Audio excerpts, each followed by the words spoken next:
And we're off. Yo, should I give the update about the housekeeping stuff up front, or should I do that afterwards? Go ahead and do it up front, and then if you want to skip it, if you're not interested in it, you can go ahead and skip the next minute or whatever. Yeah, I'll just be quick about it. Yeah, so all right, last week, fucking, it's funny because introing this, it sounds like it's so fucking serious, like this is an emergency. But last week there was an update that we got a new Twitter account, and you can hit us up on that. And then instantly, as we were still on mic together. Yep. After we hit record, the account got banned. So I'm confident that I can get myself unbanned, because really it's just COH's being banned that fucked me, because we were sharing an account. Guilt by association. But I didn't do nothing, right? So I should be good, but I don't think it's going to change soon. So I'm going to encourage everybody to hit us up or to check in on us on our YouTube account. YouTube is kind of not the best form, but it works well. It works well for people we like. I'm just going to tell people we have on to just try to send people over to our YouTube, and we'll make text posts there and all of that good stuff. And I think that also worth pointing out that we might get banned over there too. So we will keep you guys up to date, and that will be good. But we're on thin ice with the YouTube moderators already. Yeah, exactly. But how you doing, buddy? I'm doing pretty good, man. Like I said, I'm a little wiped out. Been traveling a good bit, playing some music, feeling pretty good about that. And then just kind of kicking it, man. I'm pretty happy to get back in the rotation, get this recorded. Maybe start bringing on guests next week. And get rocking. Yep, and I think next week we've got somebody in the bag. I'm not going to say who, to not box ourselves in, and also to maybe stoke a little bit of excitement. But it is somebody that I think listeners will be pretty stoked on. I'm pretty stoked on. Mm-hmm. He's a good guy. So that's my show. Friend of the show. That's my little bit of spoiler is it's a guy. It's not a girl. So that's the only hint I'll give. That's probably pretty much a given though, just based upon like our milieu and our past guests. Yeah, so and I low hate percentage women. Of female. Yeah, totally. But we should try to get Amy Schumer on, bro. Get Amy Schumer on. Get Amy Schumer and Amy Therese on for one extravaganza. Fuck me. Yeah, nobody knows. It's highly classified, and I've personally got these classified documents in my home illegally. Yeah, well, I just forgot. So there we go. Segue. I want to hear your take on these Biden documents, because I've got a take, and I won't be moved on it. But why don't you intro the topic? Why don't you tell me what's bouncing around your noggin with this? Yeah, man. So as usual, I don't know a lot about it. You know what I mean? But I have seen a lot of alerts popping up on my phone about more documents found, classified documents found at Joe Biden's think tank, I think, like that, and then also his private home and some other places like that. And it started maybe about a week ago is when I started seeing them pop up on my phone, and I read into it, and it was classified documents at Biden's think tank. And it seems like in politics, this is, to me, I'm like, oh yeah, of course, there's probably classified documents at all these. I like the idea that a Joe Biden think tank is another name for a cognitive care center for people with Alzheimer's. They're training them how to think. They're like, all right, the cow goes moo. Or maybe they're all doing all the thinking, and then they just kind of put it right into his brain. But I guess that's really what's happening. So, yeah, that's literally. So I kept seeing it pop up, and it I don't know. In certain circles, I guess it's kind of damning in a way, in the same sense that you shouldn't have classified documents outside of their respective locations because of national security or whatever the fuck.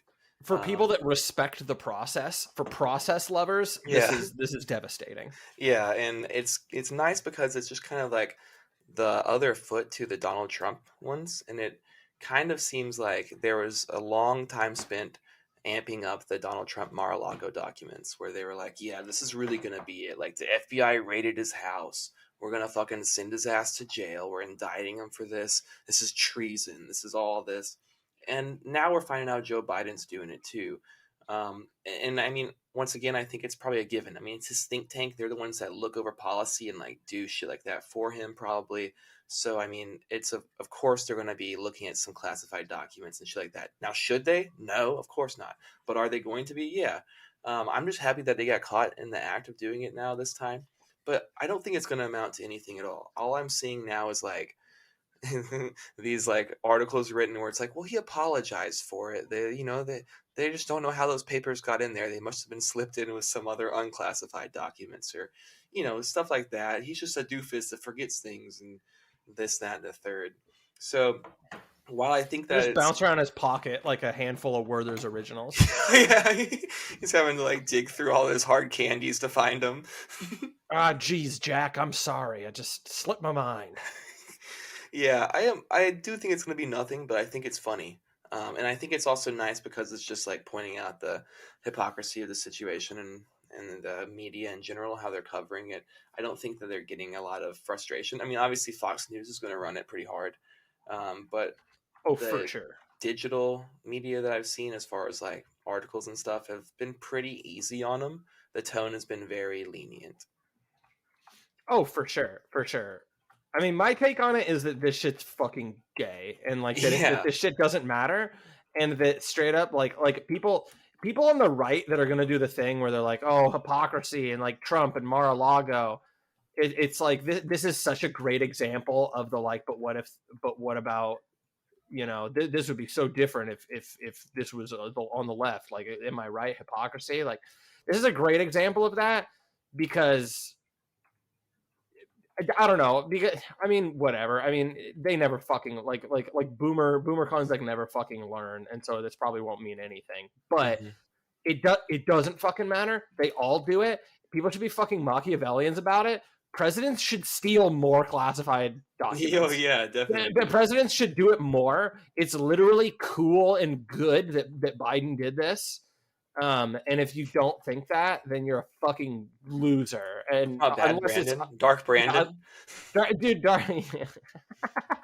dude. Honestly, again, I think that was my ultimate contrarian take in a while. Was that Dark Brandon as a meme is funny to me. Honestly, because Dark Brandon sounds like a nickname for like it, like Joe for Biden's like only black friend in the it 1950s. sounds like a second grader, and like he's on the intellectual level of a second grader, and so it's just funny to me, dude. Yeah, dude. But yeah, man, Dark. This is classic Dark Brandon.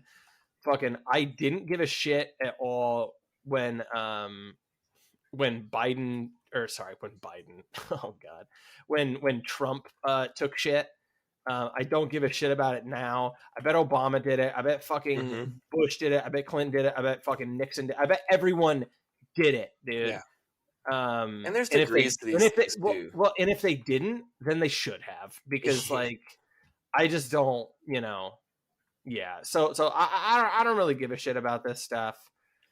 I Um, think the stuff for Trump was just like communications that he had done too. Like it's like some things may be classified that have basically no relevance to national security or to anything else, where it's just like maybe this was just just a speech totally draft. irrelevant. Yeah, and so Yeah. it's like who gives a fuck, dude? If he wants to take his speech drafts home or if he wants to run them by his fucking think tank or whatever to do it, like yeah, of course he's going to do that. I have no real problem with it. Um, I Well, wish that we had people who were capable of doing their own thinking leading the country and didn't have to outsource it to fucking think tanks. But we know we're in this boat, so yeah. I mean, well, um, okay. And so here's the other thing.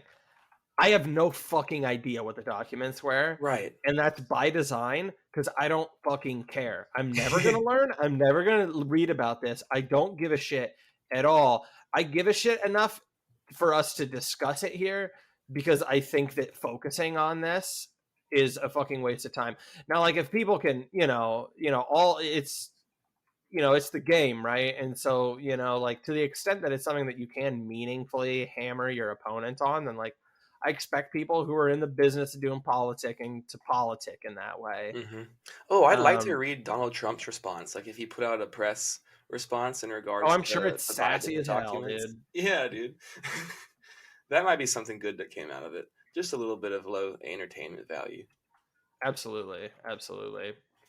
But I mean, beyond that, fuck it, dude. Yeah, But beyond that, it's the basically funny, nothing. well, the funny thing about it too, and I really don't mean this in a good way. One of the things about it that's funny is that like it's like kind of hard for me to imagine Biden as he currently exists now being any kind of any kind of menacing or like Mm. conniving, Well, that's you by know. design too, isn't it? Though.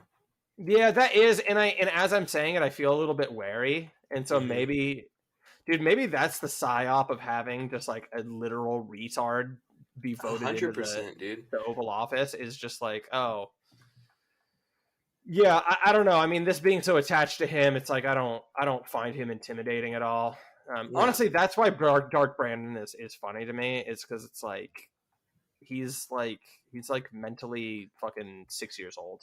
Yeah, it's Um, like a real reversal of the actual reality. Whereas like the dark Trump thing was like Trump was actually kind of like out here just like I'm gonna do some of my own shit and Dark like MAGA, excuse or you. dark MAGA, my bad. Yeah. Well, now I'm thinking about blackface Trump. Yeah, yeah. He stayed in the That's Je- tanning booth a little too long. That's Jesse Lee Peterson. Yeah, yeah. Fuck. While we're talking about Biden, dude, one fun thing I saw this weekend on the road was I saw a window decal on the back of this green truck, and it said BLM in really big letters, and then underneath it said Biden loves minors. So that was pretty fun. God damn, dude. Boomers just when they know how, they go pretty hard. They do, bro. They do. And it was 100% window decals that person had made themselves. Like they had a machine to print out the things. Like it was not a professionally made. They did not buy this on like fucking whatever the Teespring or whatever those websites and stuff are. No, they made this at Right, that home. like you like upload the image and then they print that shit for you. Yeah, yeah. Dude, Redbubble or absolutely. some shit like that. They got like the squeegees and the brushes in their garage. Yeah, They're dude. putting that shit together. It's like band merch for them. Yeah, they change it out bi-weekly too, like it's a fucking status. Yeah, dude, for sure, for sure. Yeah, that was Um, fun.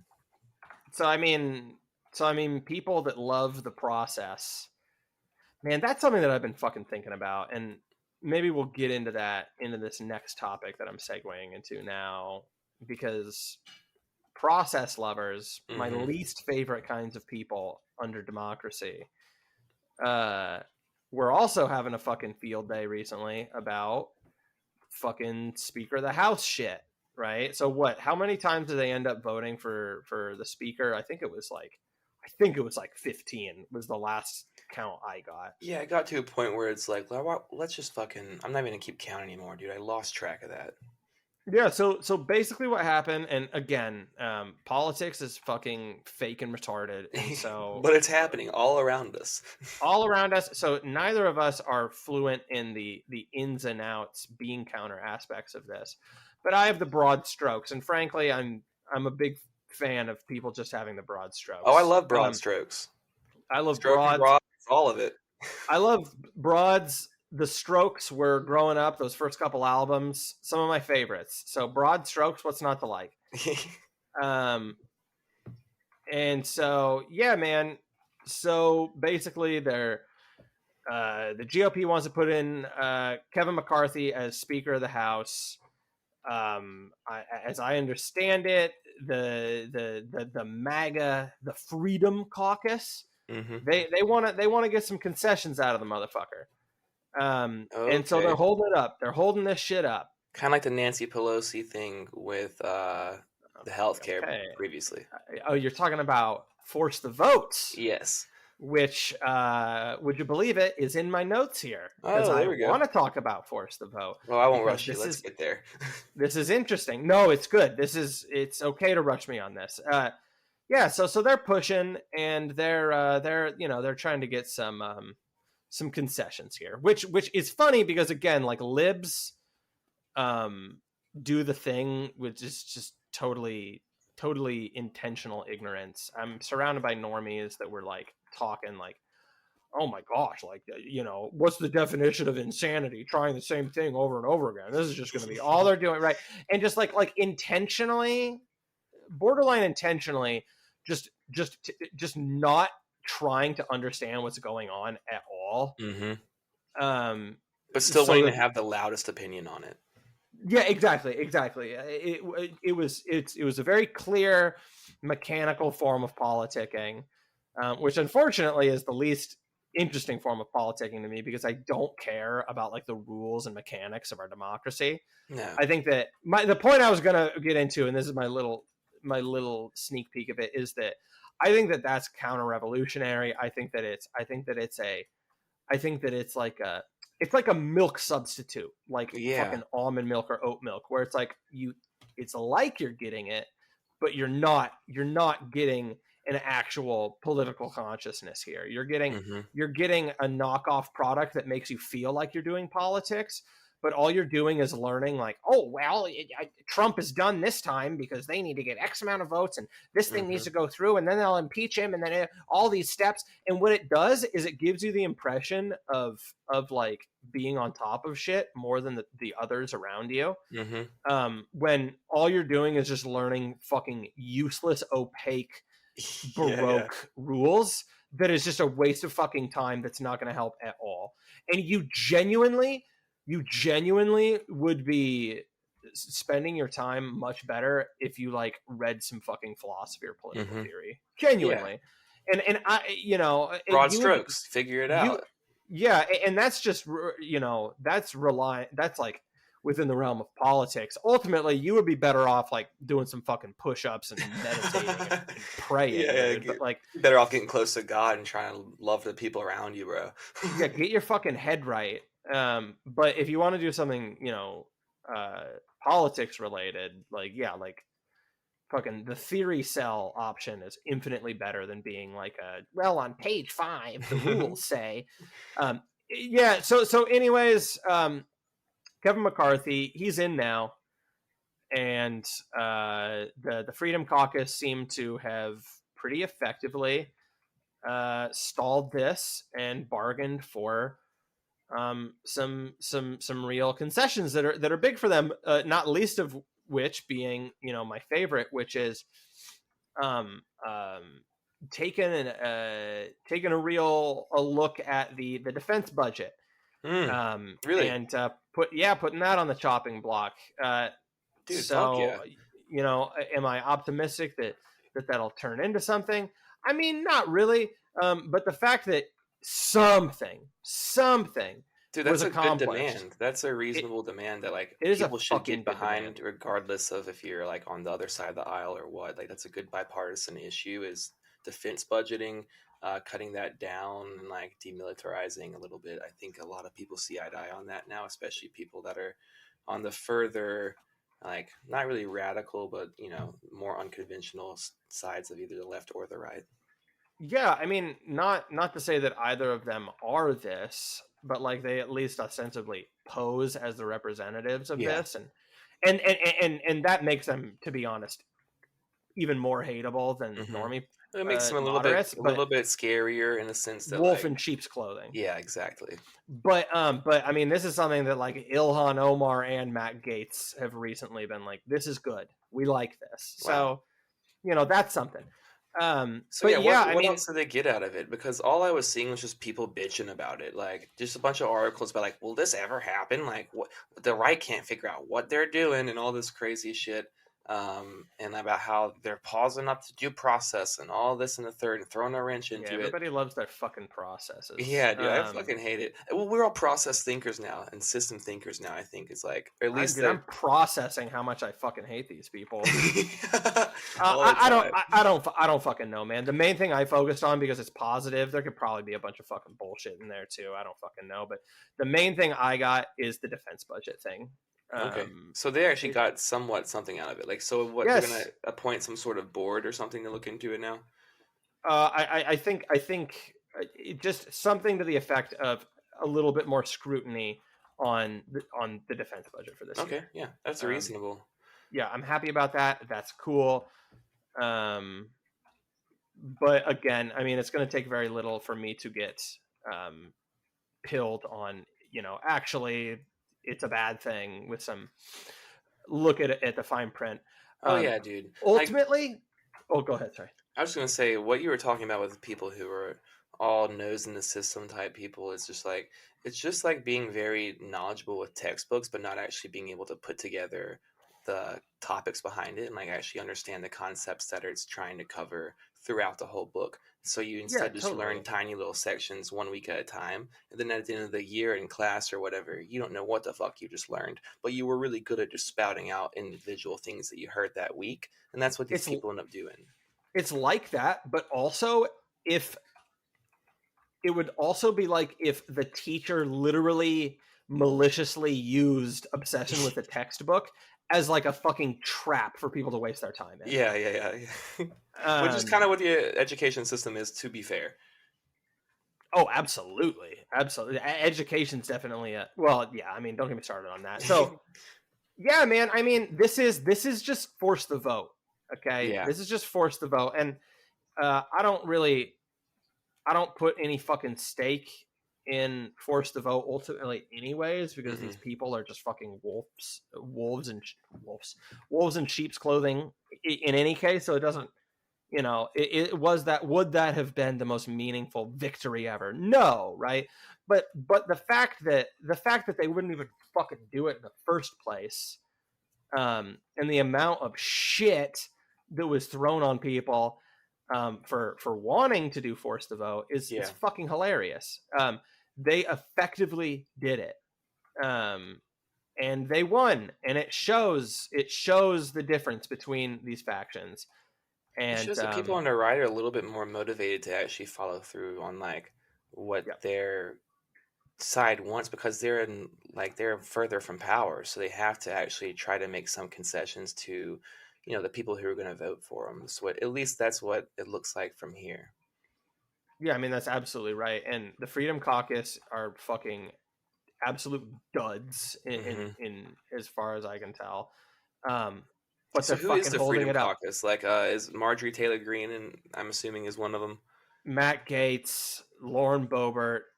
They might have gotten a couple more. I mean, I don't know where Vance is at in this. I don't even know if Vance is Oh, even in the dude. wing of government that it's relevant for. But I mean, it's not. I mean, the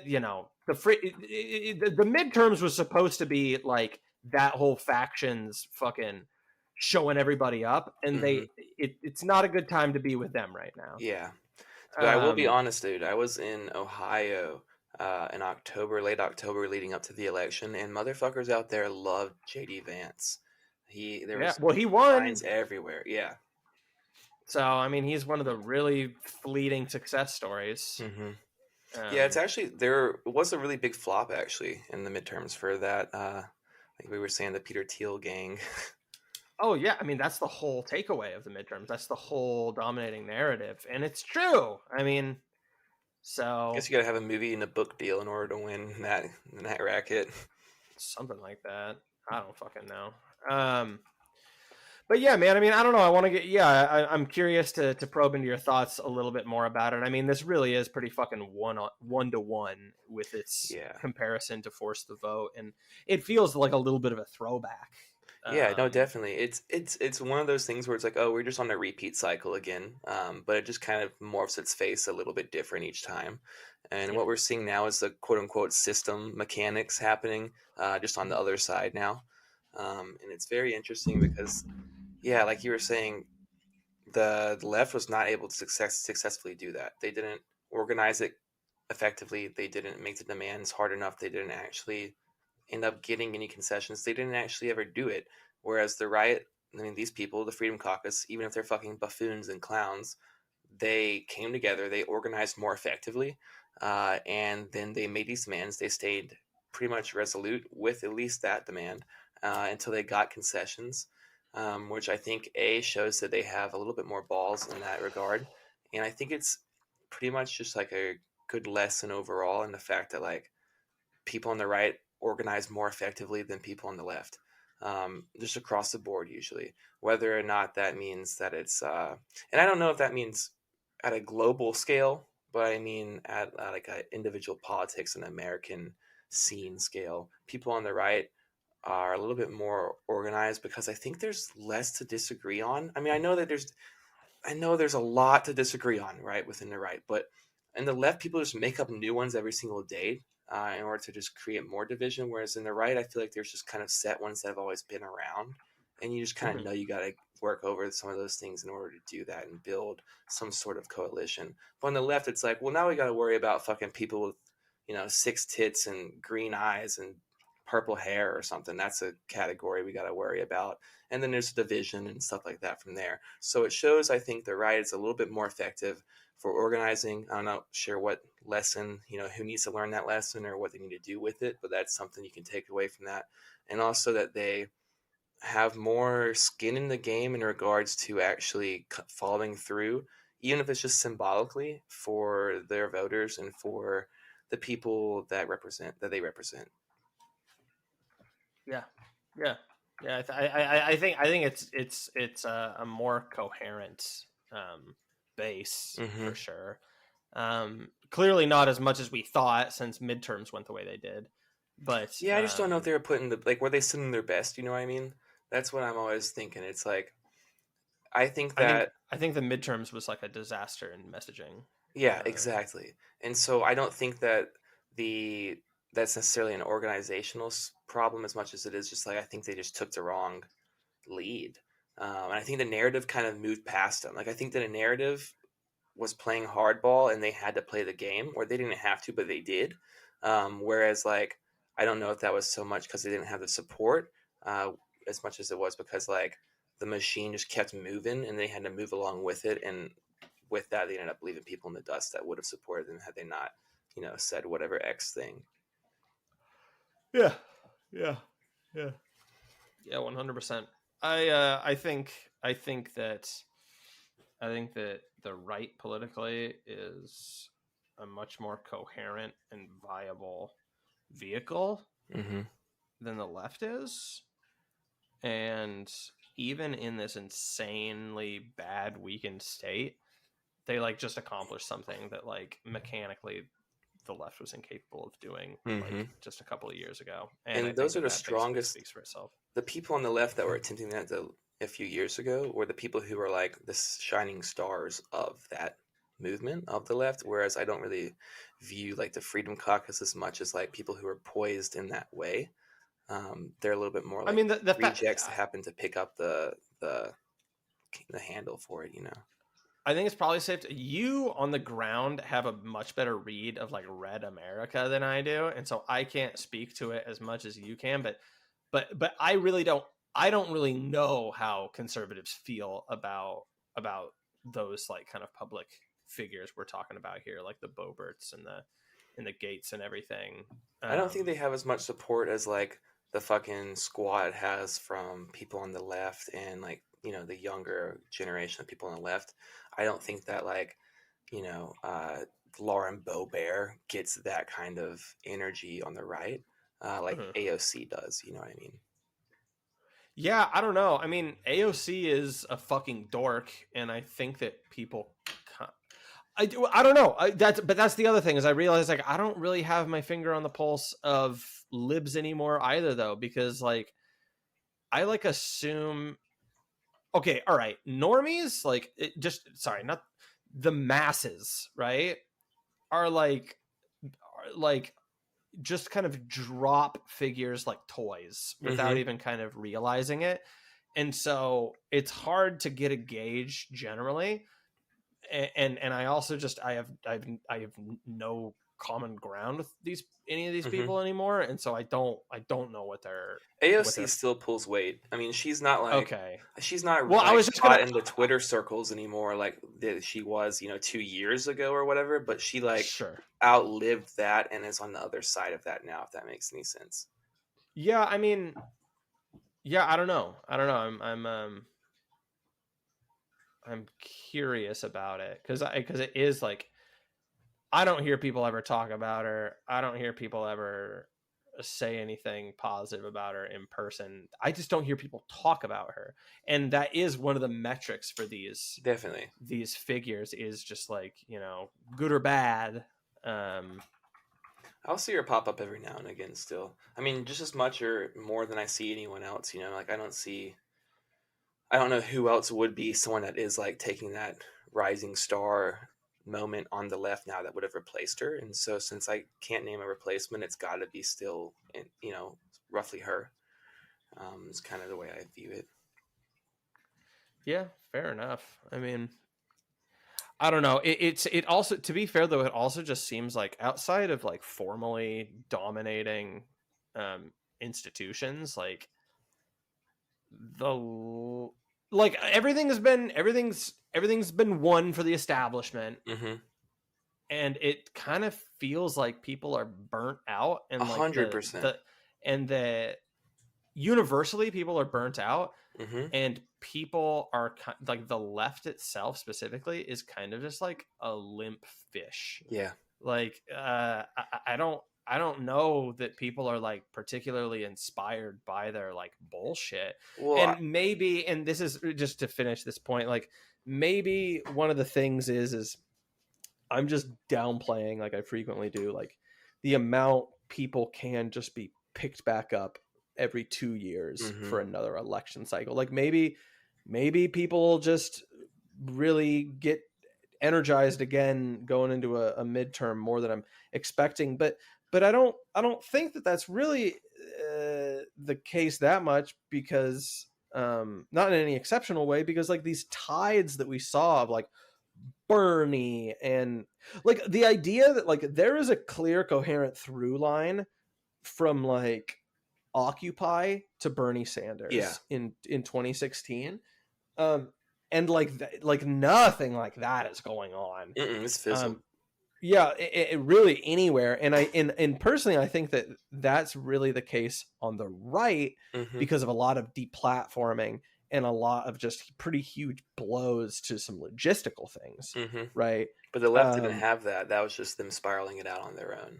yeah, the left, it's like it's purely like a dialectical Yeah. issue. um because I mean it's like completely ideologically inert. Mm-hmm. I think they're um losing their grip on people in general, as far as like the normal person, your masses out there, mhm, because they prey on people's empathy, and that's been like really strongly the game the past like I don't know 2 decades or so, maybe like 10 years more specifically. It feels like, and you can only really go back to that well so many times before it's dried up because people are run down and they don't have much to give anymore. And so like you keep going, oh, this is the biggest crisis, like ethical crisis you've ever heard. You got to vote for this person to do this one thing. And they're like, fuck, all right, man, I guess I'm worked up about that. I got to go do that.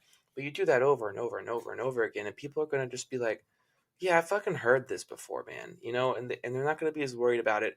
And then the dialectic is that on the other side, nothing's really changing, and things are just kind of getting worse for everybody.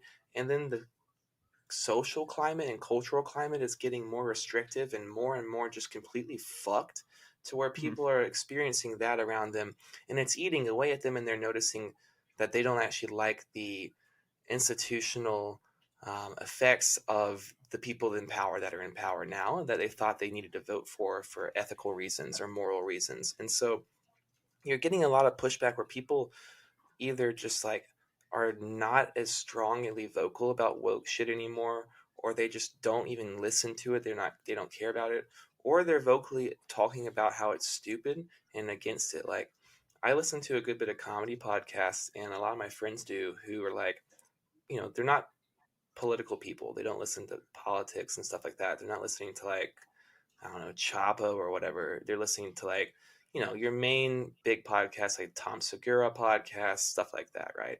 Okay. Some of the largest grossing podcasts out there, and all of them over the past 2 to 3 years have all started kind of like slowly and slowly, more strongly picking up this like vein of, man, all of this shit is stupid as fuck, and like getting more and more vocal about it, that you didn't really hear these people saying these things like 3 years ago. Joe Rogan, maybe, Right. right? And he kind of led that charge, and they're all kind of in the same circle, so maybe it's a little bit more of like an echo chamber thing. But irregardless, those people have some of the largest platforms that people subscribe to and listen to on a media perspective. And so there is a larging and growing tide of people who are tired and fed up with the bullshit.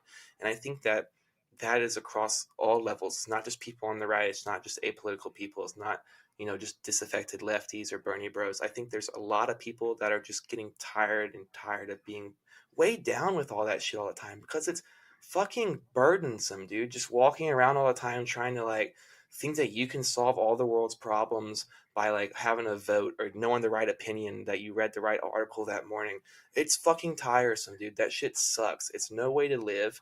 And I think people are tired of it. People are tired of having to watch what they say around their friends and loved ones. You're not supposed to do that, dude. I have friends that come over sometimes and they'll say something kind of like risky or whatever, and they'll be like, "Oh, dude, like, I know that was crazy or whatever." And I'm like, "Dude, be comfortable to say whatever you feel like you want to say or should, because I'm your friend, and that's what friends are for." You're supposed to be Yeah. comfortable with that kind of thing. You're not supposed to be walking on pins and needles with the people around you because you're afraid if you say one thing that's against the social narrative, they're gonna disown you. And that's the energy that's been going on for years, and people are tired of it, man. Yeah. Yeah. Yeah. 100%. I think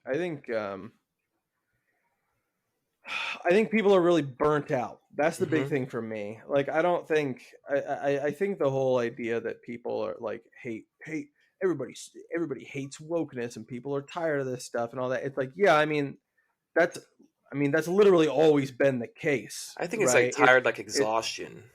well that and that's what I'm gonna.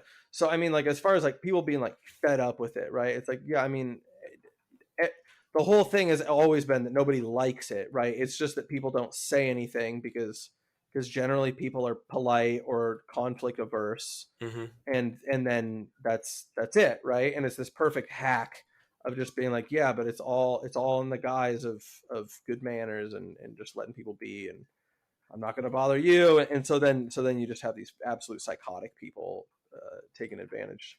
But it doesn't fucking change anything that people don't like it, because the way it works, just the basic mechanics of it.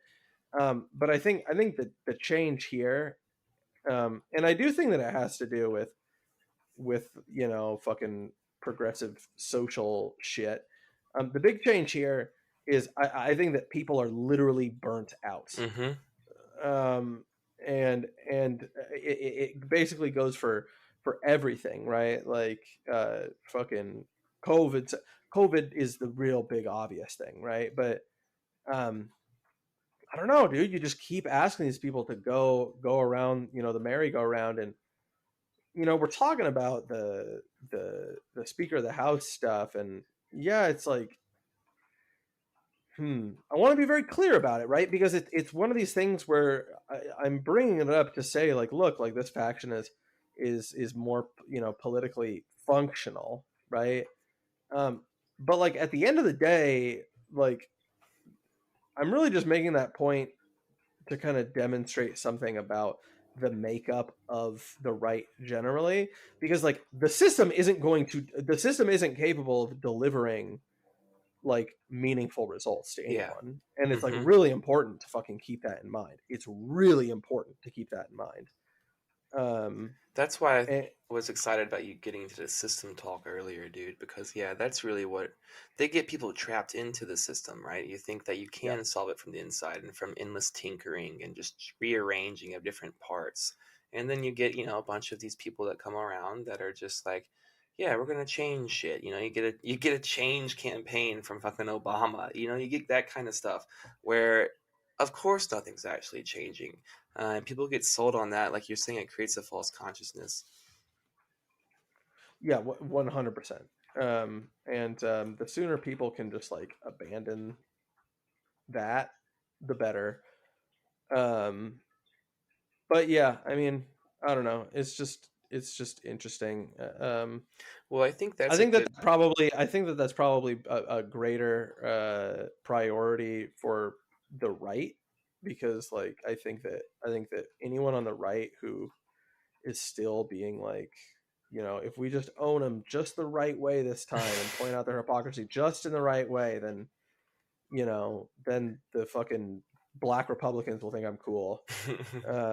Like that's like that really, because still it's like for leftists, it's like, well, it doesn't fucking matter anyways, because like the fact that you're even aligned in this way shows that you don't get it still. Yeah. Um, but anyways, it sounded like you wanted to pivot to something there. Yeah, I was just saying we were talking about people getting bogged down in the fine print and how the systems are basically fucking people, and we're not constitutional fucking attorneys, and so we're not too worried about the fine print, and I don't think most people should be. But I guess on the flip side of that, some people should be worried about fine print when it comes down to contracts, when it comes to copyright agreements, when it comes to things of that nature.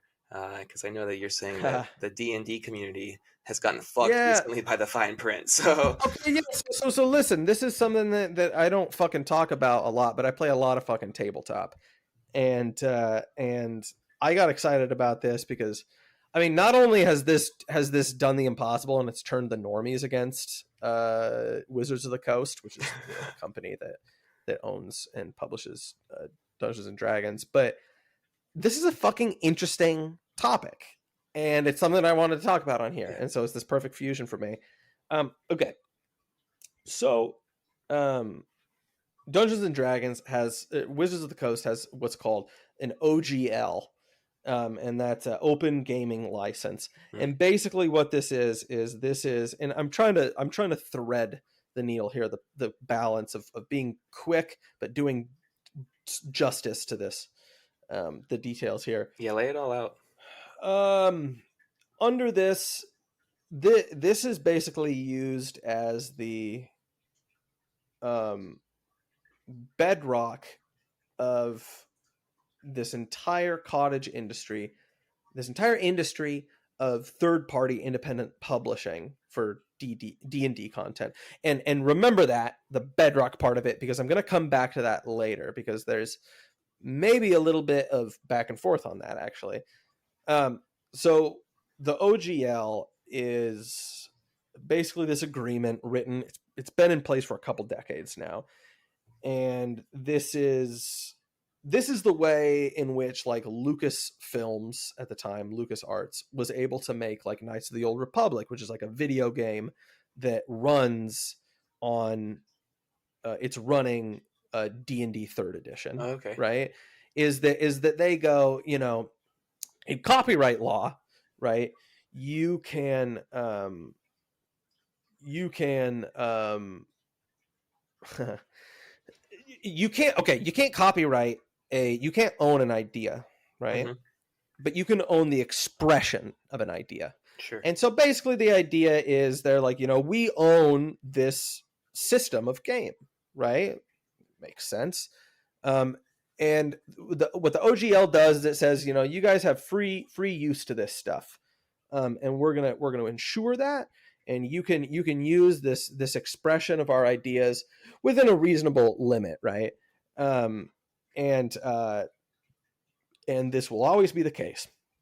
Okay, well, D&D right now, and this is one of the big reasons I never fucking talk about it, is that it's like been totally colonized I've heard by that. just the fucking blue pilled normie industrial complex, I right? feel like most And video games have, or not video yeah, games, but well, like gaming, things of that nature, like widespread, like cultural phenomenons like that. yeah, because nerd culture has become mainstream Yeah. culture, the face of it, and it's totally been colonized, and that's actually kind of a big. That's how I'm viewing all of this stuff anymore, like woke shit. That whole cultural affect and all of it, it's just colonialism. Hmm. It's what it is. right? And the borders just look a little bit differently, and the face looks completely different. But it's what it is. And when you look at our cultural exports and the role that that's taking globally, it's a pretty clear point. 100%. So this is a huge part of that, and a big part of that is two things, which is fucking, well, it's three things, which is Stranger Things, right? Mm-hmm. Stranger Things made D&D popular, and then this fucking streaming show, Critical Role, which is just like famous people playing D&D on camera. What's right? that on? And it's just like online, Okay. right? I don't watch it, but it's insane. It's insanely popular, and it's insanely popular specifically among this occupying crowd that I'm talking about. Definitely. And then the final is, and this is kind of joking, but just like it's Idris Elba and shit into play probably. No, it's like C-list celebrities that do like voice acting. Okay. And so and then the third one is it's just theater kid nationalism, right? And that gets into a whole, that's something I could talk about for fucking hours, because this actually has gotten into this cultural shift has actually like gotten into the way the fucking game is played too, right? Because the way I like to play it is very procedural, and I have systems, right? It's a fucking game, right? You guys are going to go out into the wilderness, you're going to delve into a dungeon, right? Well, there's ways that we can play this game that quantifies time in the dungeon, so you know when the system tells you when your torch is going to go out, or how long you need to go until you take a rest, and things like that, and that's very systems heavy, right? On the other side of the spectrum, and this is really the dominant flavor and philosophy these days, is it's really role play heavy, and we're going to talk in the voice of characters, and we're going to be little thespians. And I enjoy that stuff within reason. That is also the stuff that absolutely very quickly becomes the most cringe stuff in it, right? And I can see it could be problematic too if people are like, if there are certain types of characters and like creatures or beings or whatever that could be, you know, portrayed in certain ways, and then people start trying to voice act those people and, you know, do that kind of thing. I could see that being something that pops up as problematic. Oh, you like a role playing an orc and like doing a retarded voice or something? Yeah. I mean, whatever. That's like fine, right? But yeah, I mean, that's definitely well, again, there's layers here. But I digress. So,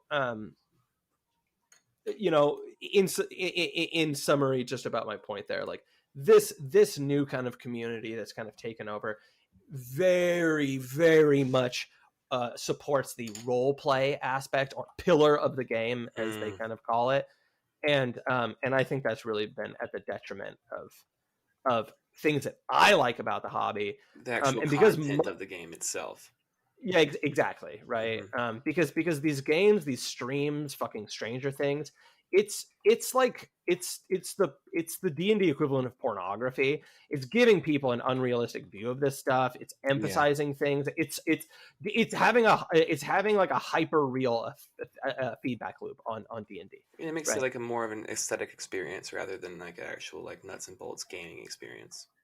Yeah, and it also just doesn't work that fucking well as a fucking game, is a big thing. But so like so yeah, man, so this OGL, it's great. We love it, right? There's these other companies. I mean, Critical Role itself has a publishing company that they're releasing books for D&D under, right? That aren't Wizards of the Coast, right?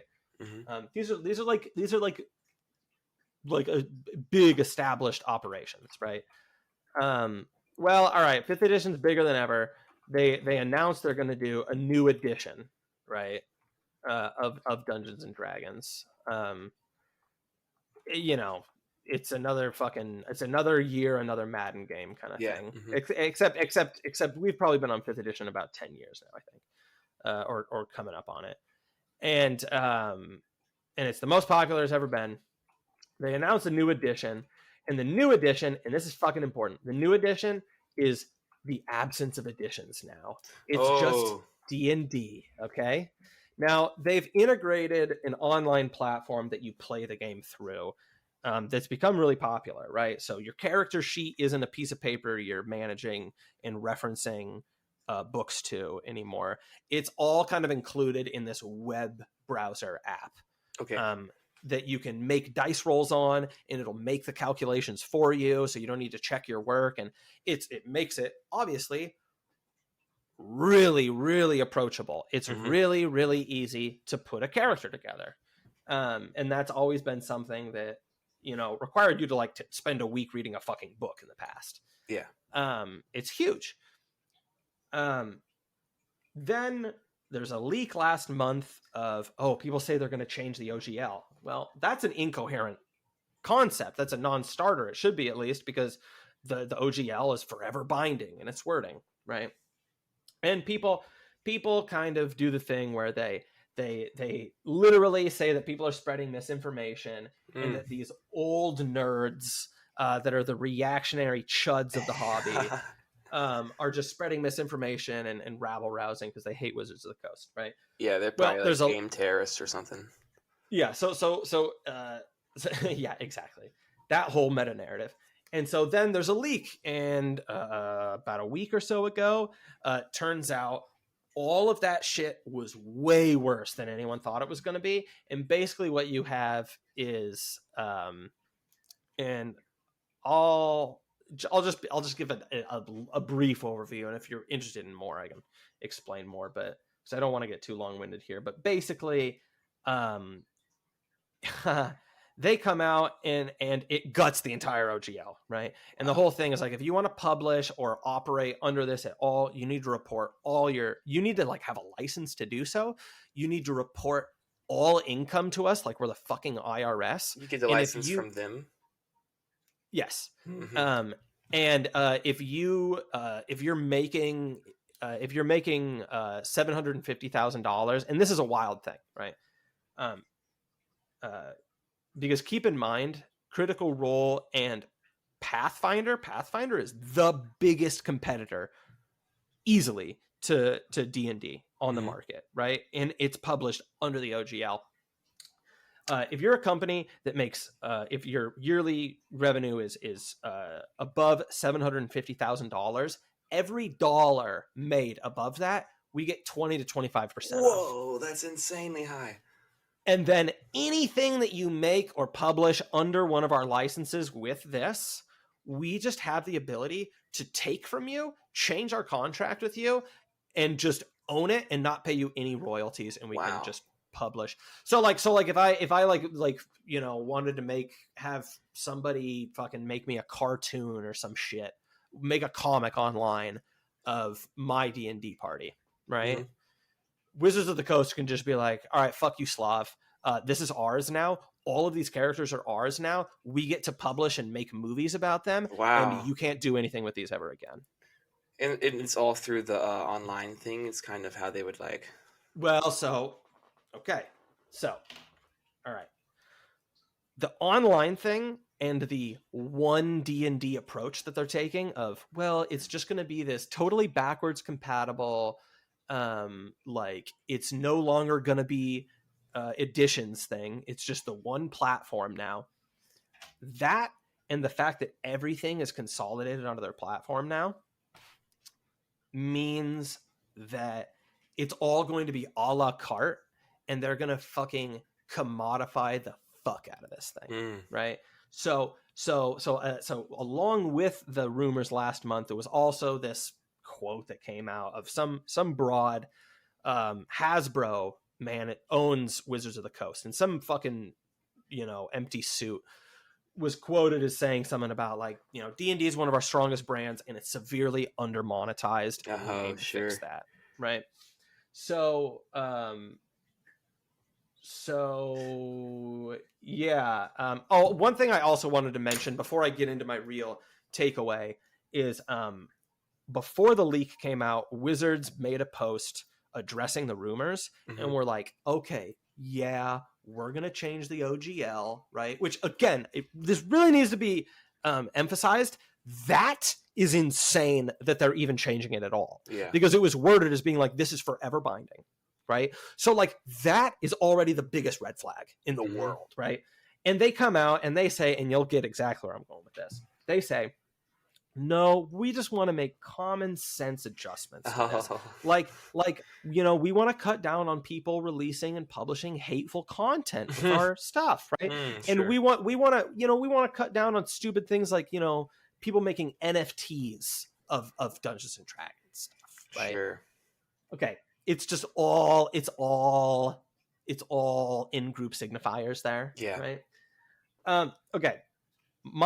And since then, and I need to say this just to keep it all up to date and everything, Wizards has come out and addressed this again and basically been like, we're going to go back to the drawing board. And like, that was just testing the waters. And you weren't supposed to see that. About the new one? Yeah. They came out and they're like, oh, I was trying to punch myself in the dick. Yeah, right. Yeah. Like, actually, you know, and it's bizarre. It's weird shit. It's bizarre.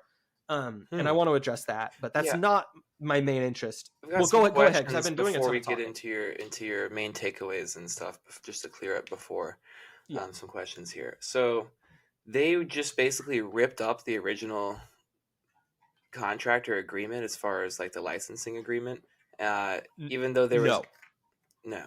So technically, this hasn't been put into place yet. Okay. It had a publication date of a few days ago on the documents that everyone saw. And at this point, we've all seen them. Basically what happened was it was a leak. And so then Gizmodo, which is like a mainstream publication. And in matters like this, I absolutely trust the prestige of like a publication like that, because this isn't like I'm being like, you know, oh, I want the New York Times is something I can trust when it's talking about the Ukrainian war effort. It's like, no, like those people are fucking slugs. But like in this case, with like reporting like this, like, yeah, the media is usually in the pocket of like Wizards of the Coast and Hasbro and shit. But like, this is the kind of thing where like Gizmodo isn't going to fucking lie about this. And if they're reporting negatively on it, then like that on itself kind of reveals that there's probably even more truth to it. This is a situation where I would be one of those, I would absolutely say one of those faggy things of just like the mechanics of journalism and the checks and balances literally works in this case. We have now since seen the document, but to answer your question, but that was it, right? There was a rumor, there was a Gizmodo article, and now since then we've just literally seen the fucking thing. And on the thing says it was going to be published like a few days ago. They were only going to give all these publishers, this entire industry, like a week's heads up to change everything about their business model. And how long did they have to comply? A week. Holy fuck! Like, so once it goes into effect, it was going to be like, then that's that. That's it. Wow. Like, it's over, right? Okay. And so it wasn't in effect yet. That's what I'm saying. So no change has been made like actually in stone or anything. Like nothing's changed yet, except for the anticipation of the fact that something is going to be changed drastically. But this would have been in place already if someone hadn't leaked this online. Right. Which is a good thing that they did, because that's crazy. Okay, so another question I have now. How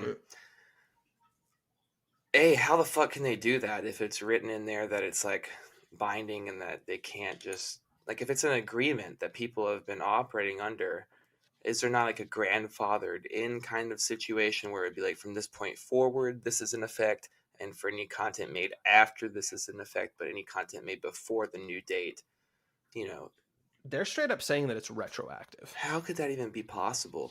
Okay. Like, I guess I don't know anything about the contractual law, but... Right, so I'm not like an intellectual property. I'm not a lawyer, right?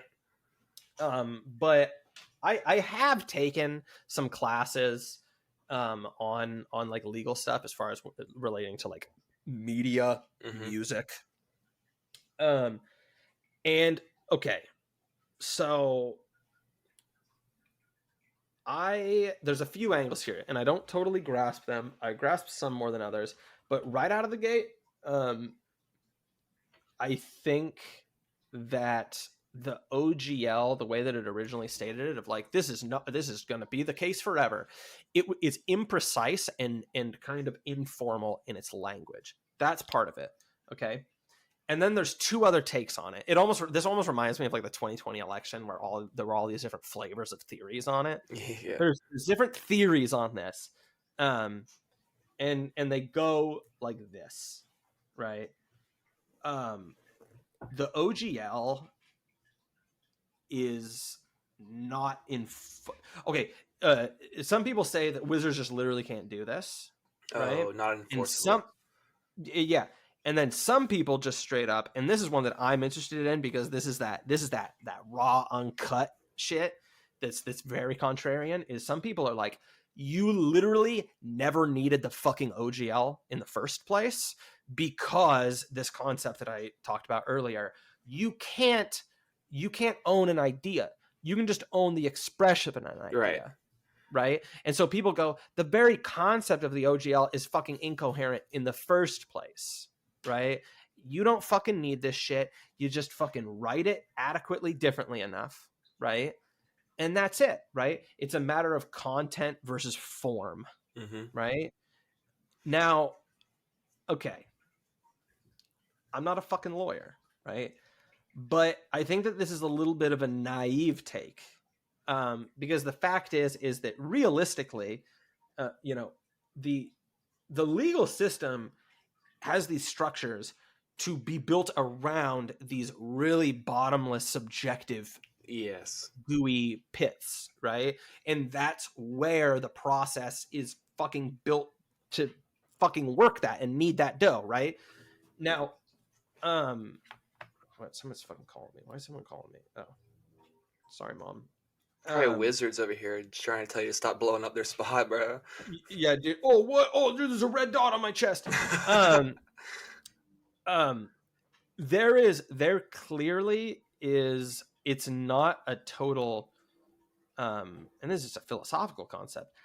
The division between form and content is not as clear cut as people want to make it out to be. And the expression of an idea has this feedback relationship with the form of an idea. Definitely. I mean, I think that like Steve Jobs worship is like kind of cringe, just like the next person does. But this is the whole like fucking a bicycle for your mind thing, right? Like his fucking, the way he talked about like user experience and interface and everything like that, right? Expression informs content and content informs expression. And Definitely. So I don't really buy into the idea that the OGL isn't enforceable and that because of intellectual property law, like this whole thing is dumb, right? Like you need to think about it like it's just not clean cut. This thing is gooey. In addition to that, right? Think about a company like Nintendo. Yeah, you can say Nintendo. You don't even know what that means. A company like Nintendo in this context, they are fucking brutal about suing people and protecting their intellectual property. They are fucking I've heard brutal. of that for sure. And this is like ruining like random people's fucking lives. Yeah, like small time video game developers that just happen to work on X project. Oh yeah. Oh yeah.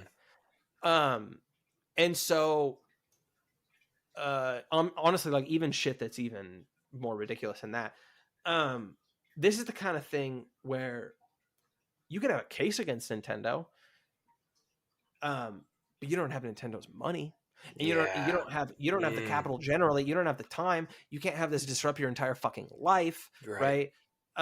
Yeah, you could make a good case, right? But the fact is, this subjective gooey pocket that is content versus form, and I'm coming up with my own terms here, by the way. So like I'm like this is Slav putting on his like I'm a fucking volunteer lawyer here, dude. Like I'm looking at my degree in bird law. Put on a constable hat real quick. Putting on my constable hat. This gooey pocket of form versus content, you're not going to have a fucking assurance that Wizards isn't going to fucking come at you. Right. And if they have enough money, then they can like just, they can They're just gonna win. disincentivize you from going to court too, you know. Well, that's one that ultimately is the big thing, is the huge cooling effect that it's gonna have, because people fucking know that when they have skin in the game and their material interests are actually tied up in it, they're gonna clearly understand, like, yeah, I mean, like, I guess I could say the OGL and, you know, expression of an idea. Yeah, like, this isn't, they can't really enforce this, but like, it's another thing to be like, I'm gonna act on that and I'm gonna take the plunge and I'm gonna put my fucking net worth on the line for this, Right. right? And at the end of the day, that's all that they need to accomplish, is to just have that cooling effect. So what, a couple of things now. This is going to have a drastic effect on how many people, if this does go into place and into effect, you would think there would be a disincentive to even getting involved with creating D&D type content at all in the first place. Like, rather than Yes. being like, I'm going to make sure I get the license and go through all this stuff. Which is a humongous, it's a fucking make-believe Yes. DIY pretend game. Yeah. And so here, sorry, my like monitor just like went dead for a sec, so I was like, oh fuck, can you hear me? Oh yeah, I hear you. Like, and so like, understandably, like, independent publishing for this game is a humongous part of the of its pull.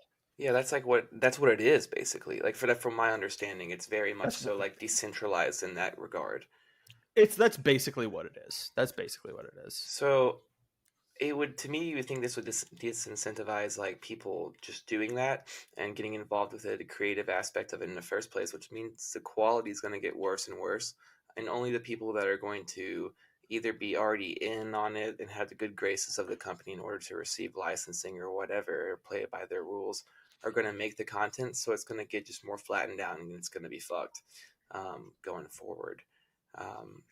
Is what I would think as far as like a repercussion to that. I also saw that they're making a new movie, I think, Dungeons and Dragons movie that's coming out. I saw an advertisement for a few months ago. So that might have something to do with it. Like, they're trying to, like you're saying, up their monetization of the whole brand. And so, like, with all this new stuff push coming at once, like the new D&D, no additions, the movie and everything, maybe they're trying to like really put out a new thing that people have to switch over to, like a new platform or whatever, where they can be like, from here, now we've got you and got your stuff. Yeah, well, so listen, I mean, this is the biggest fucking cautionary tale in favor of gatekeeping, right? Because this is the mainstreaming of the game, of the hobby. Yeah, I mean, it's taking it and making it like completely marketed. Like, it's creating a market out of what was previously, like, you could say, artistic expression almost. The way that, you know, people decide to make these games, and, you know, the amount of effort and thought that people put into it, and then to make it open for other people to access it if they wanted to or whatever as well. Yeah, I mean, that's nuts. So okay, how would this affect things like really fast? So keep in mind, just real fast, recall what I was saying about like their online platform, which is called D&D Beyond. How that is a vessel to basically commodify and piecemeal the entire hobby. Right.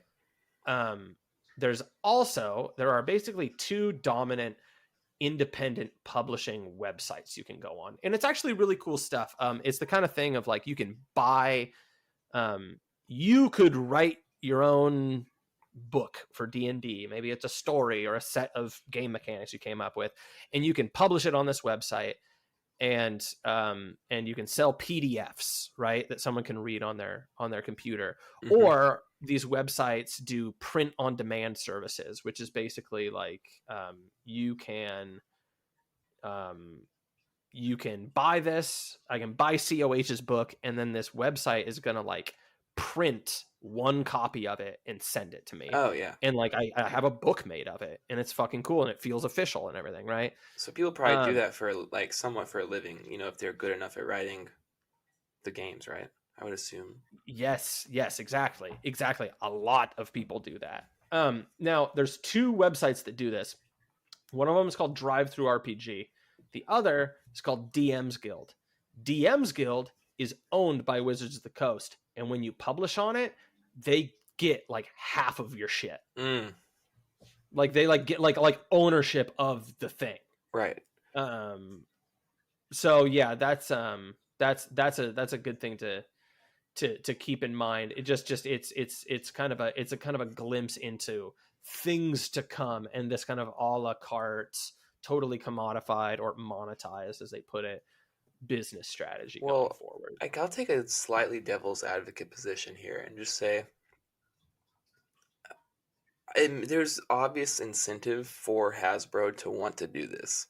Yeah. Obviously, what she said about it not being their like least monetized brand is completely correct. Like, there are entire industries of people taking, now, like you said, it's a concept versus, the actual expression of that concept, but taking and building off of this concept and creating income, creating livelihoods or whatever based around it. And they're not receiving anything from that. So, I mean, as a businessman or whatever at Hasbro, you would ideally say, hey, how can we capture this revenue because it's fucking massive? Like, one D&D movie that doesn't perform as well is not going to capture its revenue like, being able to actually get our hands in the pot of every single person that's making fucking any content of this. So I understand there's obvious incentive there. Now, this is probably one of those things where it's kind of demonstrating the fact that like capitalism providing these types of incentives actually creates like this negative feedback situation where it's cheapening products and it's like hollowing out creativity, and it's going to actually lessen the availability of the things that people like in the first place. And so it's pointing, to a flaw within capitalism's just entire feedback system as a whole. But I mean, to me, it seems like it's a no-brainer that they would want to do that. It sucks. It's terrible, but yeah, I mean, straight this is like Nick Land thinks about time in kind of like in a non-linear way, and in these kinds of like something happening like this is it's so baked into capital. yeah, It was always gonna happen, and we're kind of just arriving at it, right? It's written in. And so this gets to a certain aspect of this that I also want to address, which is like there's a real naivete going on in this, and it's really easy to come up in these kinds of situations because this starts to get into the idea of like consumer activism, right? And consumer activism, markets are not a medium for consent. Yeah. The idea that they are is batshit crazy and reifies capitalism. It's a whole, I mean, it's bad. I think it's safe to say both of us understand that's bad. Yeah. And it's fucking chump shit, dude. Now, it's just interesting though, because to be fair, right? This gets into an interesting thing to play that game a little bit. This gets into an interesting thing of, people are upset about this. People are really upset about this. And the fact that Wizards had to address it at all is exceptional. Yeah, definitely. People have a right, like, you have a right to be upset about it because what's happening sucks. Like, it sucks that it's happening, but it just is. Okay, like, that's just what it's going to do. Well, I mean, listen to this, right? Okay, so Paizo is the company that owns Pathfinder, publishes it, right? Paizo is the biggest competitor with D&D. People talk about the $750,000 thing, 20 to 25%. They just take if that's your income under the OGL, and that's not even profit or anything. That's just straight up money brought in. Wizards gets 20% of all income. Pre-profit over. Yeah, dude. Holy fuck, dude, that's crazy. And it's every single dollar above $750,000. Wow. Okay. People are like, okay, whatever. Those big companies. Who even gives a shit about that? That's just any company of scale. That's just any. It's not like they're fat cats. Dude, that's just any company. company's not that's not big. That's not that fucking big. Paizo, is a reasonably sized company that just unionized, right? Paizo, this puts Paizo in the fucking ground, dude. So I don't know. There's a lot of talk about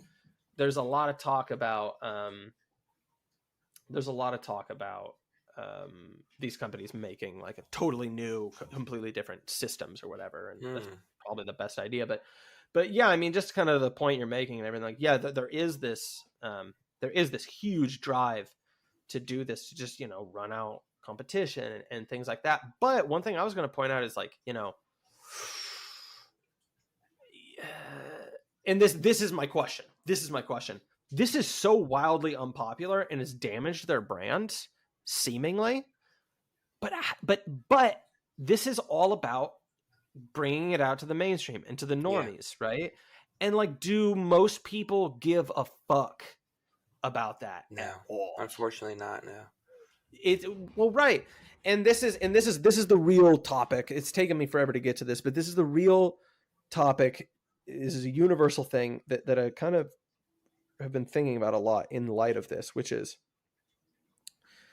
the real thing going on here is a pattern that's taking place all across our culture 100%. And all across politics. And that is, in the simplest, most concise way I've found to put it, it's centralization versus decentralization. There's this process that's happening everywhere that is, there's this old native group of people in these communities, and new money comes in and like kind of ostensibly like gentrifies it or something, right? And you get all these fucking PMC young fucking trans lives matter people come in, and they vilify the original old legacy community, and they call them fucking racist white men or reactionary in some way, and they basically commit ethnocide against them. And it's funny because this is so fucking dorky, because like, we're talking about a fucking consumer nerd culture hobby. And so, at the end of the day, it's important to keep that in scope. But it is part and parcel with this. This is just a smaller scale examination of just what's happening everywhere to everything. And so it's important to keep that in mind. And this is wild. And it's funny because I'm seeing people who like fucking are the theater kid nationalism people, right? Are the normie morass, and they're getting burned by this now, and they've turned against it a little bit. And I imagine that the machine will absorb this narrative, and people won't need to go through any meaningful change ultimately. But it's just interesting. It's an example of the process, and this happens everywhere. Yeah, dude, that's actually something I didn't know anything about. So I'm glad you even brought it up, because I haven't heard anything about it. I don't do Dungeons and Dragons, so I wouldn't have a lot of insider information about that in the first place, and I haven't heard about it on the news. But I'm gonna definitely try to keep an eye on that and see like what the new developments are, like if they do end up putting out a new GLO or what, because that's fucking nuts. Or OGL, my bad. Or what, because that's nuts, dude. And like you're saying, it is very much so just indicative of what's happening across the entire system. Like, in my mind, it's like this, like a change of the guards kind of thing, that's happening. But with the change of the guards, it's not just a cultural change. It's an economic, like, flattening and concentrating and centralizing as well, like you're saying. So well, one of the big things to keep in mind is that the big technological shift that they want to apply to D&D is to turn it into a lifestyle brand, right? And so they want to totally horizontally integrate. It's going to be D&D is a fucking neoliberal identity category, right? It's not, pretty soon, it's not only going to be how you game, it's going to be the kind of movies you watch and the kind of TV shows that you consume. And again, all of this stuff, all of these consumption habits contribute into just like this modern process of identity construction, right? And you know, I have I watch all D&D shows and I read these books. Well, there's always been D&D books, but all of this stuff, and it's just interesting. It's Yeah, just it's this it goes everywhere, and I mean, I think that this is what like the transhumanism at the dude, heart I was of literally about to say transgenderism is. that. I was literally about to say it's transhumanism. Like it's capital and the market encroaching into like human self-expression, Yep. and in that, like capital is the original transhumanism because it's always been doing that, like through offering you various different products that you can purchase to express yourself in X way or whatever.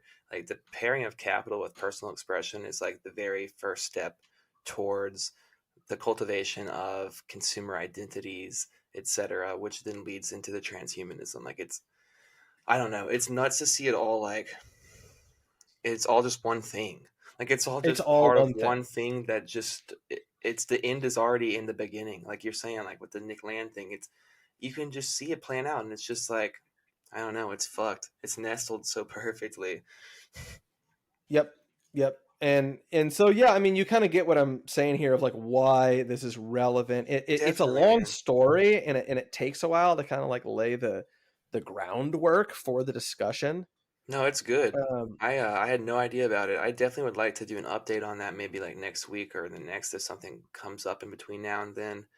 And yeah, also to give absolutely. me Oh, some more time just to like chew on the whole thing since I just now I'm learning about it now.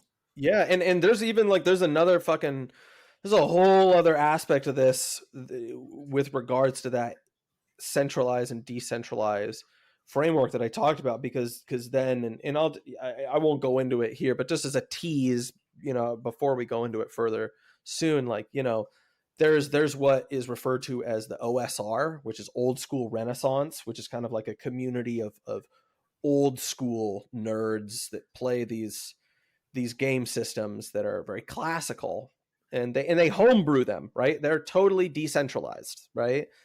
and and they you know they have a bunch of based shit in their games, and it's like it was in the fucking 70s Yeah. for some of these people.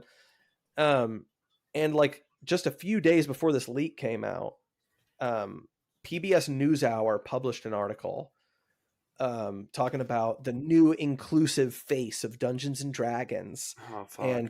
and talking about they talk about the OSR, and they talk about how the OSR is a bunch of fucking reactionary white people Wow. who yeah, and it's just interesting. It's just interesting, and so you know it's all one thing. It's just one big process that we're seeing occur across all of these different levels of culture. And it's perfect that they Um, do it like that too. They put out an article saying that shit in the exact same time frame. It's just like all converging at once.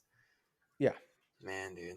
Yeah, it's a perfect yeah, illustration of just like you're saying, the entire fucking machine moving. And it's all converging, all coming together in this one sect, in this one area of Dungeons and Dragons. 100%. And it's funny too because like the OSR kind of culturally is into just kind of this big idea of like just make your own game, Mm-hmm. make your own system. They're kind of like almost these perfect kind of ideological Yeah, counterweights like in a way. anti-consumer, dude. Yeah, yeah, in a way, in this kind of ironic way. So yeah, yeah, it's fucking it's interesting to me. It is interesting to me, but at this point I feel like I really have to get off this topic and parse it out a little bit Yeah. more, and get back to something a little bit more in our wheelhouse. I mean, shit, dude. I don't know what else we've got to cover. Only other thing I could think about is Crockpots, dude.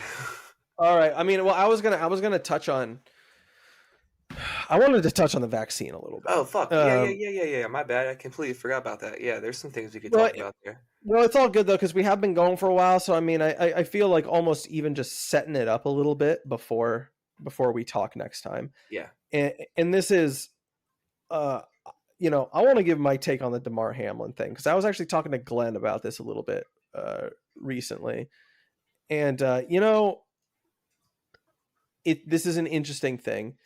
um, the whole narrative is, it's funny because the Damar Hamlin story has effectively turned into just kind of like agitprop for the regime by just making the central narrative about it be all these anti-vaxxers are cynically trying to use this to question vaccines and how fucking horrible that is, and isn't that bad, shouldn't the takeaway be how horrible anti-vaxxers are, right?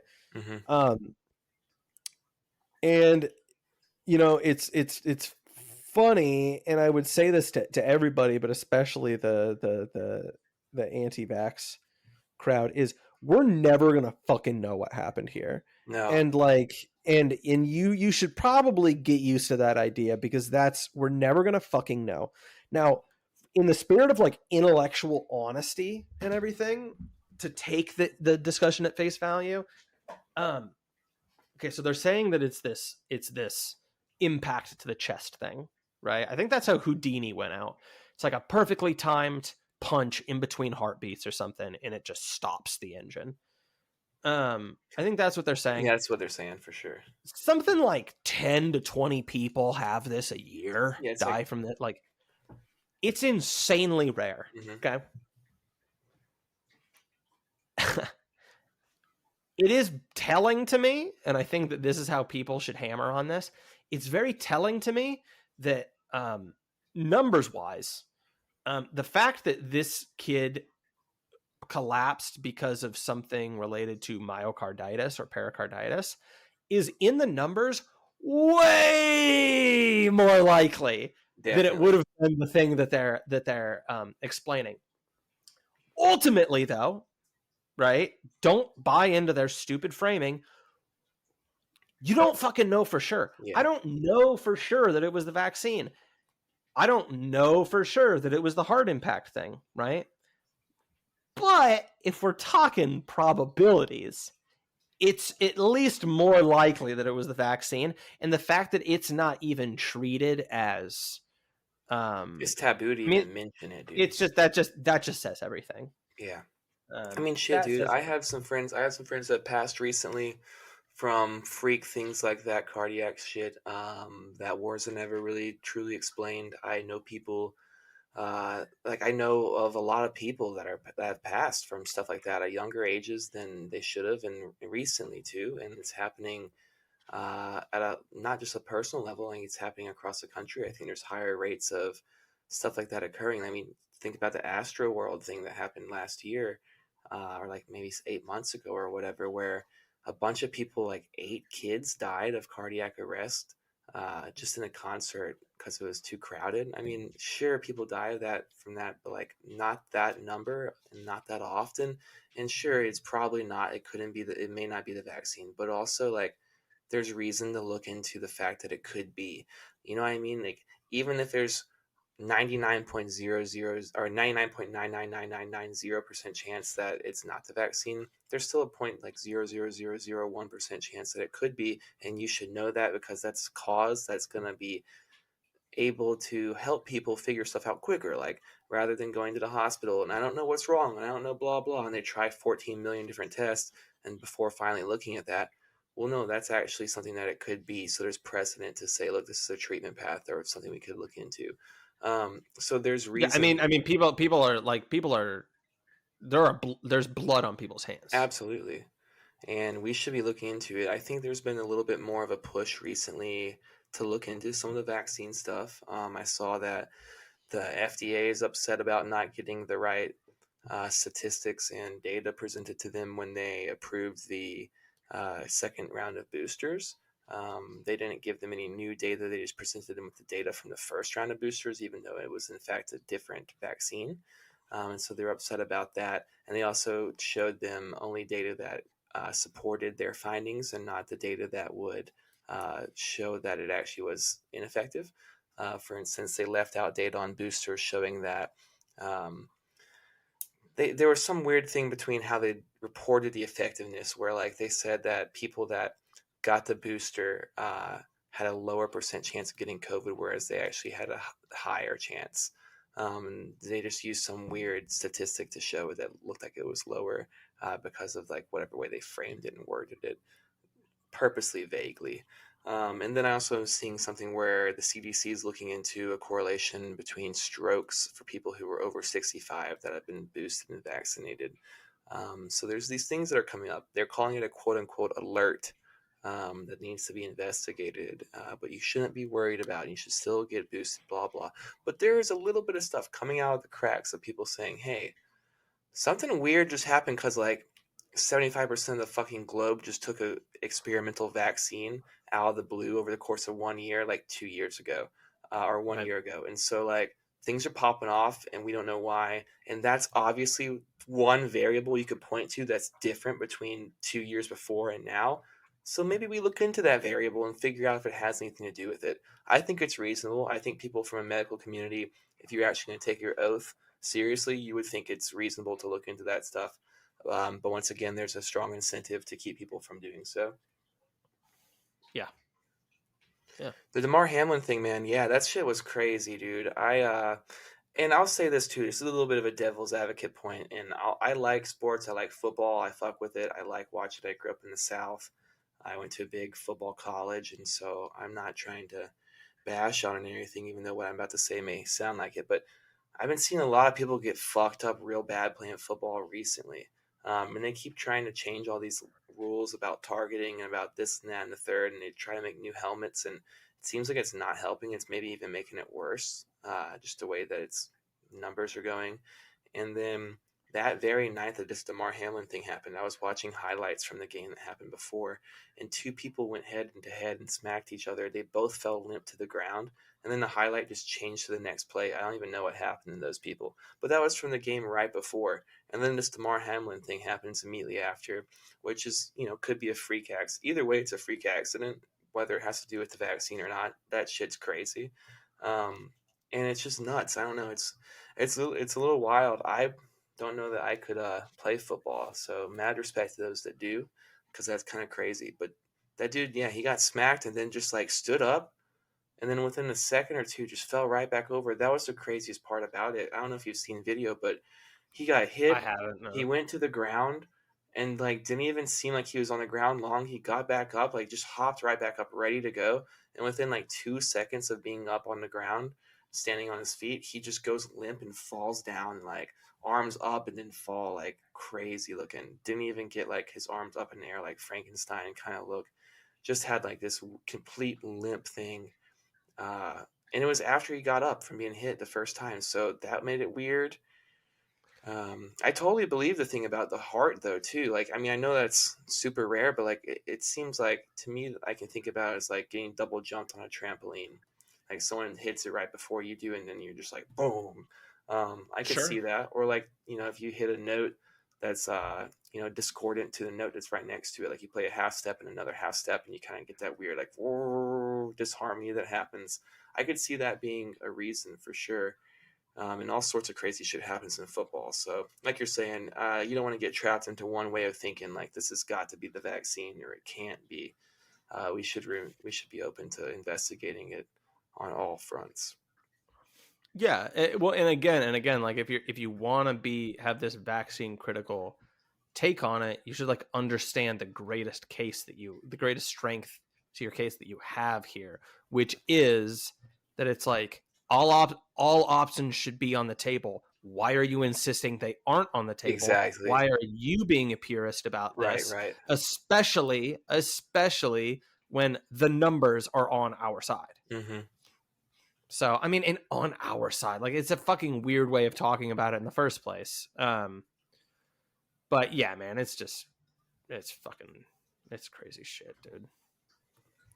And then yeah, finally, proletarian cooking, dude, Crockpots. I have a new update on this. Okay, so I'm officially a Crockpot stan. It Hmm. took me a while to come around, but god damn, man. Yesterday I was feeling really lazy, and I had all these defrosted pork chops, and I was like, what am I gonna do with all these defrosted pork chops? I don't want to fucking deal with them. Like, I don't want to cook right now. I threw them into the crock pot. Hmm. onions in there Yep. with them and some barbecue I was about to sauce. say, dude, slather them boys up with barbecue. Slapped them up. Holy shit, dude! Let them cook for 7 hours. And yeah, man, Fuck yeah. I don't even understand. Like I don't understand. That's okay. Here's the thing. I don't get how this thing even works for me, Neither do right? I, Like, dude. like it's Fuck. just like it's a big like ceramic pot, and like there's a sealed lid that you just drop on top of it, and like it's just a bucket that gets warm. Dude, not Like even hot, just warm. Like, I, dude, I don't get it. But yeah, man, it's dude. fucking. I'm in love. I'm in love with this fucking thing, dude. I'm in my crock pot era right Yeah, now. it's a good era to be in, bro. That's a real comfortable era, honestly. That's like settling into a certain type of comfortability, like a stage of adulthood almost, if you will, because Oh it's yeah, real nice. You can just throw shit in there and go. You can forget about it almost. Like it's the only cooking option where you can feel confident when you leave the house and leave it running. Like you don't want to yeah. leave the oven on when you go to the store or go to like wherever, but you can 100% do that with a crock pot, and it's even recommended that you do. It's like go ahead and turn this bitch on before work, throw some soup in there, and by the time you're back, you got dinner. You know what I mean? It's like it's doing all the work while you're away. It's almost like having a nanny in the kitchen or something. It's nice. It's like a poor man's like hired in chef. You know, you just put stuff in there, you just prep it up a little bit, and then it's there and it's ready to go when you come back. And it just does the work for you. Yeah. Like, dude, the thing. Oh, okay, right. So we've been doing meal prep, Hmm. and one thing for me that's difficult is having the motivation to cook Yeah, something when I man. need to, right? And I think that's the big thing. And I think that people just beat their head against a wall over and over again. But for me, the big thing was just one day it just went off like a light bulb. I was like, we went and we got a bunch of Pyrex containers, Hmm. and I just started prepping a week's worth of food of stuff that can last, Yeah. right? And it's it's 4 servings of 3 different dishes, right? So this is 6 days. I'm not including the day I make it because I have some for dinner that night. But like basically like there's 2 of us, so there's 6 servings total, right? A just Hmm. fucking 6 nights dinner. And you just take the Pyrex and you just toss it into the motherfucking toaster oven, Yep. like we were talking about earlier, and before we were recording, and it's like a little TV dinner, but it's not a TV dinner because it's actually good for you and Homemade. fucking tasty and homemade and good. I was Um, about to actually say, dude. I my one problem with like the meal prepping. I do meal prep. I sometimes do it so I can like take stuff to work and heat it up at lunch. But yeah, I don't use the microwave.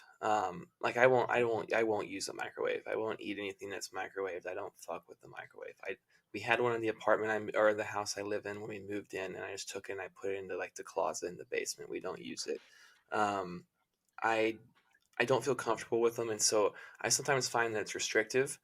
Because like mhm. if you meal prep and you go to work or whatever, like they just have a microwave, or they may have a toaster oven, but can be take a little longer to heat up. Um, but the the Pyrex dishes in the toaster oven, when you have the time, and which is not even a lot of time, it's just like a lunch break will work. That's really the move. I've been trying to get more of Yes. those dishes. I have some like little tin ones in foil and stuff like that. But it's been hard for me to find single serving Pyrex style dishes. Like I have ones for casseroles and shit, but uh, I'll send you a link to them. I got okay, them at nice. Costco. They're pricey. It's like it's a little bit of a startup cost. Yeah, but it's worth it because they're good. They last. They can go hot to cold. Um, 100%. Well, so here's the thing, right? Is just like the real way to make the thing with eating, right? Is that it's just like if something's there and you can just reach out and just eat it without any effort, that's the thing you're gonna fucking do. yeah. So you need to make it convenience is much more significant than I think people give it credit for. Being able to just take it out, it's pre-portioned. You can literally even just eat it out of that if you don't want to make more dishes, Hmm. dirty more dishes. It's super easy. The toaster oven takes about 20 minutes to heat it up, which is like a downside. Yeah, but it's Because not it's terrible. I mean, it's slower than like you know, a microwave or like some sort of like fast food option, but it's about as fast as like cooking anything is going to be in your house. exactly, it's Except you about don't as have to fast do as the it's gonna get if you don't want to do a microwave. yeah, and you don't have to be on your Um, feet. You just put it in and you know go forget about it for 20 minutes. Totally. And so, yeah, it's but so anyway, so I've been doing that, and I fell out of it a little bit because one of the problems is making like 3 huge dishes in Mm, like one day is like a huge pain in the yeah, ass. And like it produces so many fucking dirty dishes that it takes me like 3 fucking loads in the dishwasher half the time. And but dude, this is one of my things now is it's just like the ability to make a bunch of meal prep stuff. I'll make 2 dishes now, right?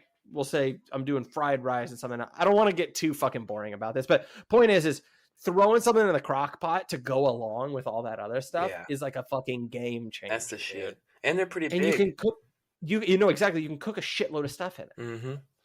Yeah, I've got So a it fucking personal one. rules. I use it a lot. I've been getting real creative with it. Like a couple years ago, I did a cooking competition, and it was like a fall harvest cooking competition. And I got like went out and got a pumpkin, and I got some butternut squash, and I got some. I mean, it doesn't matter what I put in it, but a bunch of sweet stuff. Essentially, made like a fondue with like pumpkin and butternut squash medley, and like a little bit of nutmeg and pumpkin pie spice stuff, and made like this like dip type situation that's almost like the inside of a pumpkin pie.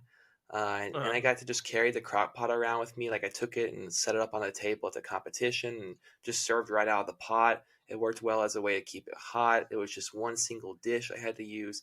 It's fantastic. I love the crock pot. I use it at home, like you were saying, for pork a lot. Like I'll get cheap cuts of pork. Like you can get like these types of like spare ribs and shit like that that are like or rib tips is a big thing where I live.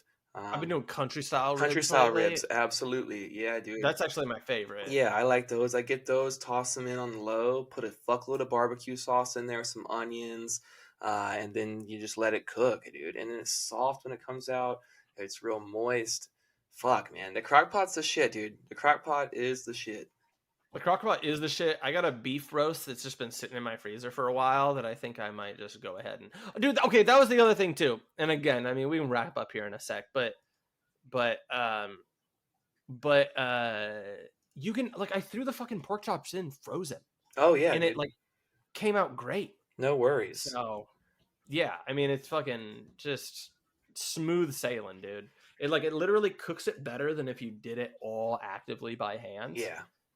and it's the lowest effort I can basically think of. Yeah, I do the crock pot. The crock pot, and also, I won't lie, the air fryer.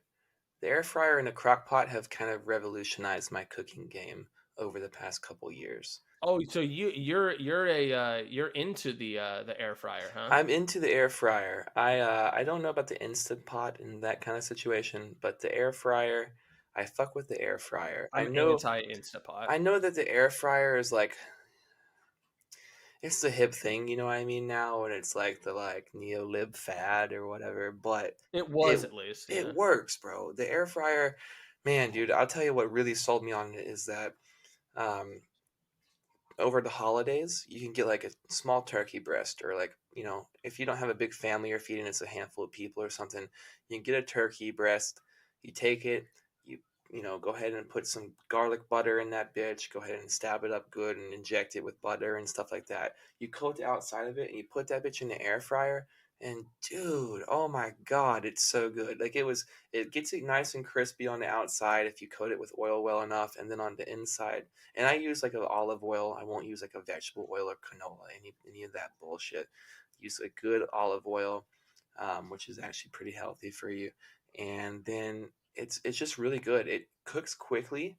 It cooks pretty thoroughly, and so the convenience factor is pretty much off the charts.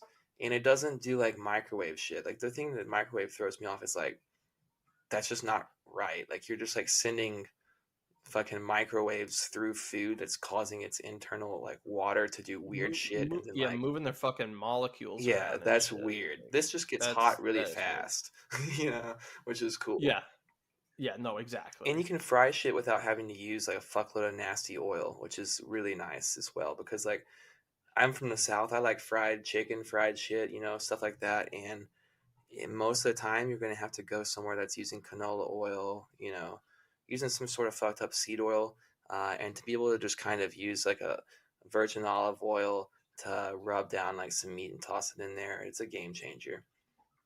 Yeah, 100%. So yeah, I guess go ahead and cook some food if you're listening to this. Use a crock pot, use an air fryer. If you don't have one, go get a crock pot. If you can afford an air fryer, get one of those too. Fuck. Dude, honestly, just fucking make some good fucking food. Yeah, eat it with the ones you love too. God bless. God bless. All right, well, should we cut it Yeah, there? I think we cut it. All right, Slav, Let's do man. it.